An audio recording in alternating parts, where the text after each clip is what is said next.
आपल्या महाराष्ट्रीयन संस्कृतीत प्रत्येक सणांना एक विशेष महत्त्व आहे आणि सण आले की घरामध्ये गोडाधोडाचे हे पदार्थ बनले जातात. मग त्यामध्ये श्रीखंड पुरी, पुरणपोळी किंवा आपण वेगवेगळ्या खीर बनवतो. तर इथे बघू शकतात ही पुरी किती मस्त टम्म फुगली आहे. जराही तेलकट नाहीये आणि खरं सांगू गव्हाच्या पिठापासून मस्त अशा या खुसखुशीत पुऱ्या बनतात. बराच वेळ जरी बाहेर ठेवल्या ना तरी पुऱ्या छान टम्म फुगलेल्या राहतात. आणि सोबतच आपण घरच्या घरी मस्त असं हे श्रीखंड एक करणार आहोत. ते पण ड्रायफ्रूट केसर श्रीखंड.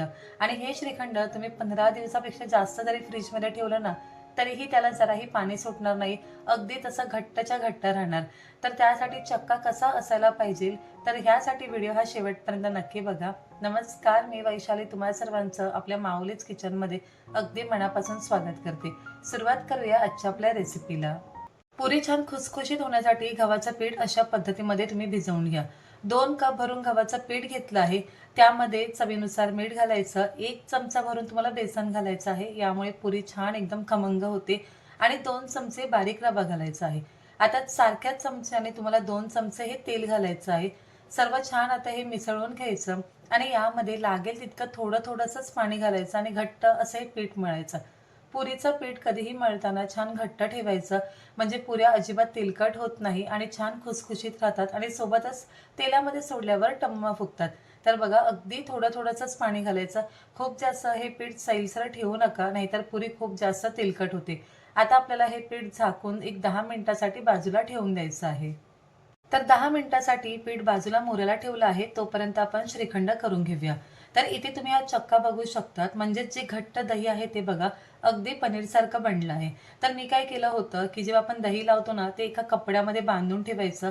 रात्रभर त्यामधलं सगळं पाणी निघून गेलं की एक 3 ते 4 तास मी फ्रीजमध्ये ठेवून द्या. म्हणजे जो चक्का आहे ना तो अगदी घट्ट पनीरसारखा तयार होतो. आणि यामुळेच काय होतं की आपला जो श्रीखंड आहे ना त्याला जराही पाणी सुटत नाही. आता हा जो हे घट्ट दही आहे किंवा हा जो चक्का आहे ना तो अशा प्रकारे चाळणीमधून तुम्हाला गाळून घ्यायचा आहे. म्हणजे आपल्या श्रीखंडाला जे छान टेक्स्चर येतं आणि खरं सांगू तर मस्त असं आपलं श्रीखंड बनतं. आता यामध्ये मी पिठी साखर घातली आहे. तर जर 2 वाटी आपलं हे चक्का असेल ना तर त्यासाठी 1 ते सव्वा वाटी तुम्हाला पिठी साखर घालायची आहे. आता साखर तुम्ही तुमच्या आवडीनुसार कमी जास्त करू शकता. दोन्ही सुद्धा अशा प्रकारे चाळणीमधूनच काढून घ्यायचं. म्हणजे मस्त असं श्रीखंडाला छान टेक्स्चर येतं आणि एकसारखं आपलं श्रीखंड बनतं. आणि खरंच सांगू तर त्यामुळे जराही गुठळ्या राहत नाही. तर ही जी स्टेप आहे ना ही अत्यंत महत्त्वाची आहे. त्यामुळे ती नक्की तुम्ही करा. तर घरच्या घरी फुल क्रीमपासून किंवा साध्या दुधापासून दही कसं लावायचं याचा व्हिडिओ आपण अगोदर टाकला आहे. तर त्याची लिंक मी खाली डिस्क्रिप्शनमध्ये देते. तुम्ही नक्की बघा. तर इथे पिठी साखर आणि चक्का मी चांगला गाळून घेतला आहे. आता यामध्ये आपल्याला केसरचं दूध घालायचं आहे. थोडंसं कोमट दुधामध्ये 2 चमचे मी दूध घेतलं होतं. त्यामध्ये 5 ते 6 केसरचे धागे घातले होते आणि बघा ते यामध्ये घातल्यावर हे सर्व छान फेटून घ्यायचं. अशा प्रकारे फेटून घेतल्यामुळे आपलं श्रीखंड अगदी फ्लफी होतं, मस्त टेक्स्चर येतं आणि अगदी चांगलं स्मूथ बनतं. बघा घट्ट असं श्रीखंड तयार झालं आहे. आता यामध्ये अर्धा चमचा मी वेलची पावडर घालून घेत आहे. तर इथे मस्त आपलं श्रीखंड तयार झालं आहे. आपण 1 लिटर दुधापासून दही बनवलं होतं आणि त्या दहीपासून जो चक्का बनतो ना तो 300 ते 350 ग्रॅम मिळतो. पिठी साखर घातल्यावर बरोबर अर्धा किलोपेक्षा थोडं जास्त इथे आपलं हे श्रीखंड तयार होतं. आता काचेच्या बरणीमध्ये हे श्रीखंड मी काढून घेत आहे आणि खरं सांगू इतकं घट्ट हे श्रीखंड बनलं होतं ना 15 दिवस जरी फ्रीजमध्ये असेल तरी सुद्धा याला पाणी सुटणार नाही. आता यावर वरून मी थोडेसे बारीक कापून ड्रायफ्रुट्स घातले आहे. थोडेसे केसरचे धागे सुद्धा ठेवले आहे. तर इथे मस्त असं आपलं केसर ड्रायफ्रूट श्रीखंड तयार आहे. चला आता आपण टम्म अशा छान पुऱ्या कशा बनवायच्या हे पाहून घेऊया. 10 मिनिटासाठी आपण पुरीचं जे पीठ होतं ते बाजूला थोडा वेळ भिजत ठेवलं होतं. कारण यामध्ये आपण रवा घातला होता आणि रवा 10 मिनिटामध्ये अगदी मस्त छान फुलला जातो. तरीसुद्धा बघा पीठ मस्त घट्ट आहे.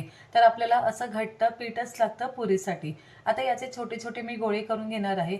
असे एकसारखे गोळे केले ना की एका वेळेस बरोबर 1 पुरी होते. किंवा तुम्हाला हवं असेल तर तुम्ही मोठी अशी चपाती लाटून त्याला छोटे-छोटे पुरी तुम्ही बनवू शकता. एखादा छाप देऊन वाटीचा वगैरे. पण त्यापेक्षा मला ही पद्धत खूप सोपी वाटते. एका वेळेस सर्व गोळे बनवून घ्यायचे. तर इथे आपण सुक्या पिठाचा वापर करणार नाहीये पुरी लाटण्यासाठी. आता यावर थोडंसं तेल लावून घ्यायचं म्हणजे पुरी सहज लाटली जाते. पोळपाटाला अजिबात कुठे चिकटली जात नाही. सर्व पिठाचे जे गोळे होते त्याला मी तेल लावून घेतल्यावर जे आपलं पोळपाट लाटणं आहे ना त्याला सुद्धा थोडंसं तेल लावायचं. आता इथे मी एक 5-6 गोळे आहेत ना, ते हातावर व्यवस्थित गोल करून घेणार. कारण जर याला कुठे चीर असेल, तर आपण पुरी तेलामध्ये सोडल्यावर ते एकतर व्यवस्थित फुगत नाही किंवा त्यामध्ये मग तेल जातं. आता पुरी लाटताना इथे कुठेही मी सुक्या पिठाचा वापर केला नाहीये. तर बघा, आपण पोळपाटाला लाटण्याला थोडंसं तेल लावल्यामुळे अजिबात कुठे चिकटली जात नाहीये. पुरी लाटताना कधीही थोडीशी जाडसरच लाटायची, खूप पातळ ठेवायची नाही.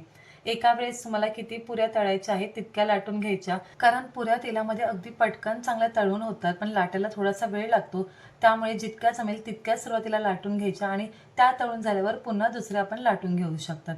तर पुरी तेलामध्ये सोडण्याआधी तेल आपलं चांगलं कडकडीत गरम असलं पाहिजे, तरच पुऱ्या या जराही तेलकट होत नाही आणि छान टम्म फुगतात. तर बघा, तेल चांगलं गरम आहे. गॅसची आच मी मोठी ठेवली आहे. आता पुरी तेलामध्ये सोडल्यावर लगेच त्याला झारा लावायचा नाही, जोपर्यंत ती स्वतःहून तेलामध्ये वर येत नाही. त्यानंतर वरच्या बाजूला झाऱ्याने असं तेल सोडायचं. खालची बाजू चांगली भाजली की मग पलटून घेऊन पुरी मस्त अशी चांगली आपण इथे तळून घेणार आहोत. आता पुरी जास्त वेळ तेलामध्ये सुद्धा ठेवायची नाही. 2 राउंडमध्ये आपली पुरी व्यवस्थित अशी तळून झाली आहे. बघा, काय मस्त असा रंग आला आहे आणि हलकासा सोनेरी रंग येईपर्यंत मी तळून घेतली आहे.